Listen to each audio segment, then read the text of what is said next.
राहुल गांधी ने press conference इसलिए क्योंकि उनका कहना है मुझे पार्लियामेंट में नहीं बोलने दिया गया, और प्रेस कॉन्फ्रेंस में वो वही कह रहे थे जो उन्होंने पार्लियामेंट में कहा, जिस पर खूब हंगामा हुआ कि होम मिनिस्टर अमित शाह के कहने पर दिल्ली में छात्रों के साथ पुलिस ने और आरएएफ ने बर्बरता की। अब लेकिन इन्होंने जिस तरीके से इस बात को पार्लियामेंट में कहा था सीधा कि उनका, क्योंकि इसमें कोट करना ही ठीक रहेगा, उन्होंने पार्लियामेंट में कहा था he ordered the students of India to be shot, सीधे सीधे। और वहाँ फिर उसका किरण रिजिजू ने उसका वो किया, प्रतिवाद किया, उन्होंने कहा कि आप ये बात कैसे कह सकते हैं, होम मिनिस्टर पर इतना बड़ा आरोप कैसे लगा सकते हैं कि उन्होंने फायरिंग का ऑर्डर दिया था। इसी पर हंगामा होता रहा, बीजेपी माफी मांगती रही, माफी इन्होंने मांगी नहीं और माफी मांगने की मांग करती रही, माफी मांगने की मांग करती रही, और वो हुआ नहीं। तो उन्होंने कहा मैं अब जो वहाँ नहीं बोल पाया प्रेस कॉन्फ्रेंस में मैं बोलूंगा, और वो बार बार ये भी कह रहे हैं कि मेरा राइट है और मुझे पार्लियामेंट के अंदर नहीं बोलने दिया जा रहा लीडर ऑफ अपोजिशन को। ये जो वो बातें बता रहे हैं ये एक पहलू है, पार्लियामेंट में जो हुआ वो दूसरा पहलू है। तो पहले पार्लियामेंट वाली बात, उनके आरोप ठीक है कि भाई मैं जायज़ बात कह रहा था और मुझे रोक दिया?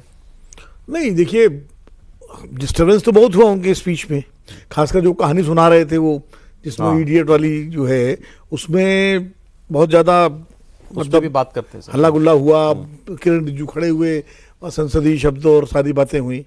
ये बात जब उन्होंने कही अमित शाह वाली कि वो पहले तो उन्होंने कहा कि वो है नहीं यहाँ पर और दिखाई नहीं पड़ रहा है, क्यों फेस नहीं कर सकते, आ नहीं सकते, और फिर उन्होंने सीधे से आरोप लगा दिया। मुझे लगता है कि अगर वो बजाय आरोप लगाने के ये कहते कि मैंने एक चिट्ठी लिखी थी गृह मंत्री को, जो कि उन्होंने लिखी थी, और उस चिट्ठी का आज तक न तो एक्नॉलेजमेंट आया न जवाब आया, और सरकार, मैंने जो 2 सवाल उठाए थे उस चिट्ठी में कि भाई ये जो है ऑर्डर उन्होंने दिया या तो वो बताएं, या जिसने दिया वो उस पर बारे में, तो वो शायद ज़्यादा आर्टिकुलेट बात होती और उस तब सत्ता पक्ष को मौका भी नहीं मिलता उन पर हमला करने का या डिस्टर्ब करने का। लेकिन वो सीधे सीधे जब उन्होंने आरोप लगा दिया ना, तो उससे सरकार को, सत्ता पक्ष को ये मौका मिल गया कि भाई आप बिना सबूत कैसे आरोप लगा रहे हैं, बिना सबूत कैसे आरोप लगा रहे हैं। लेकिन इसमें सौरभ एक चीज़ ये है कि आमतौर पर हम, ये एक जनरल सी बात होती पार्लियामेंट में नहीं। आप देखो मुलायम सिंह ने गोली चलवाई अयोध्या में, वो मुलायम सिंह कहाँ गोली चलवाई, कोई ऑर्डर दिया कि मुलायम सिंह ने, कहीं कोई है? लेकिन मुलायम सिंह चीफ मिनिस्टर थे, गोली चली इसलिए वो मना था, मुलायम सिंह गोली चलवाई। इंदिरा गांधी ने साधुओं में गोली चलवाई गौरक्षा पे, तो लेकिन इंदिरा गांधी कौन सा ऑर्डर था, पुलिस चलाई गोली, तो उसी टोन में वो बोलते। तो लेकिन इस वक्त मामला गर्म भी है, लेकिन गर्म हो गया। संसद में होता क्या, संसद में जब आप बोलते हैं, संसद में और जनसभा में बोलने का एक फर्क होता है। संसद में जब आप बोलते हैं तो उसको आपको फिर ऑथेंटिकेट करना पड़ता है या उसको इस शैली में बोलना पड़ता है कि वो बात ज़्यादा दूर तक जाए।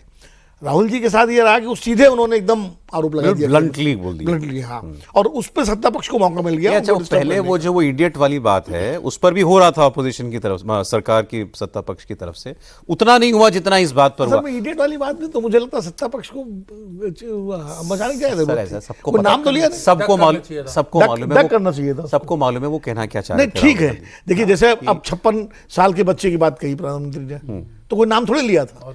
अंतर है सर, थोड़ा देखिए क्रिकेट की थोड़ा अंतर है, थोड़ा अंतर है। क्रिकेट में अगर जो बॉल जारी होती थी ना आउटसाइड ऑफ स्टंप, उससे छेड़छाड़ नहीं करते, नहीं तो फिर भी होता है वो जानी मानी गलती, आप स्लिप पे कैच हो जाएंगे, तो कैच करने वाली बात होती है। देखिए संसद में भाषा की गरिमा होनी चाहिए, मैं बिल्कुल, हम और अग्निहोत्री साहब हमने बहुत पार्लियामेंट कवर किया, हमने देखा है ऐसा पहले नहीं होता था, लेकिन ये सब न्यू नॉर्मल है, न्यू नॉर्मल हो गया। और न्यू नॉर्मल में एक तरीके से सबका मानना है कि सब जायज़ है। राहुल गांधी, ये आप उसके ऊपर एक एनालिसिस कर सकते हैं कि वो ऐसा नहीं करना चाहिए, वैसा नहीं करना चाहिए, लेकिन राहुल गांधी को एक उम्मीद नजर आ रही है, एक आशा नजर आ रही है कि एक देश की जो युवा, जो जेनजी है, वो निराश है।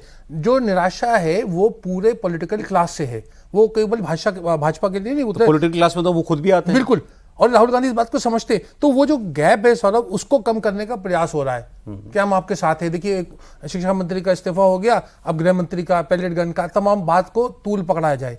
और तूल पकड़ाने की बात जो आप कह रहे हैं बिल्कुल सही बात है कि वो किसने ऑर्डर दिया, क्या दिया, वो हो सकता है किसी अधिकारी लेवल का ही मामला हो, हाँ। लेकिन लोग बड़ी दूर तक का वो चाहते हैं कि कोई कहते हैं ना, जैसे कहते थे कि हमारा मतलब टकराव प्रधानमंत्री से है, एक अगर विधायक या पार्षद कहे तो अजीब सा लगता है, लेकिन वो उससे पार्षद को एक फायदा होता है।